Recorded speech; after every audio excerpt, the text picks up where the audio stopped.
7 октября 1987 года состоялся Таманский поход – мирное шествие крымских татар из Тамани, которым активисты хотели привлечь внимание к крымско-татарской проблеме.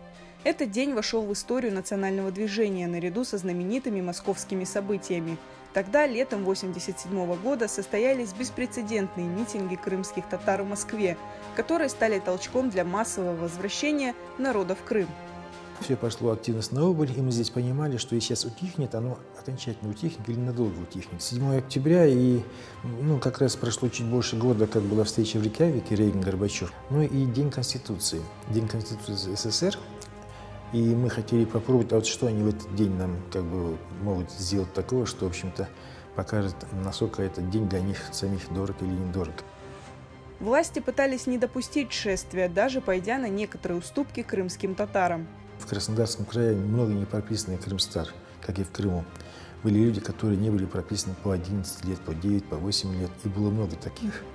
И мы поставили требование всех прописать. К 11 часам нам сообщили, что всех прописали в Краснодарском крае, всех до одного, хотя был выходной день.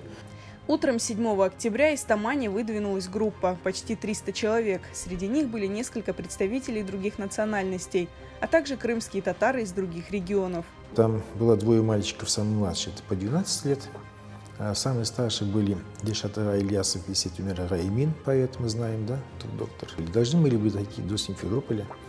Вышли 7-го, а должны были прийти где-то к 18 октября на день образования Крымской ССР.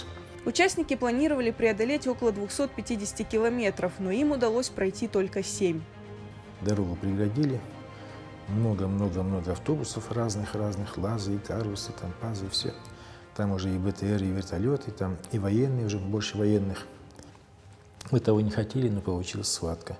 И тут началось, мы потом выкатились всей этой гурьбой с этими на асфальт, на трассу. Там погоны лежат, там фуражки лежат, там что-то, там стекла битые. Около 40 участников Таманского похода были задержаны. На Абдуришита Джапарова, как одного из организаторов акции, возбудили дело по статье 191 Уголовного кодекса РСФСР «Сопротивление представителю власти». Ему грозил реальный срок. В том же году, где-то ноябрь-декабрь, должна была состояться встреча, опять же, Рейган-Горбачев, очередная там какая-то, 3-я или 4-я, это в Вашингтоне. И тогда инициативники наши общались с Айшисет Муратовой в Нью-Йорке. Она там в США жила. И, в общем-то, накануне встречи Рейган объявил дни открытых дверей для советских мигрантов. И Айшетти попадает к нему на прием.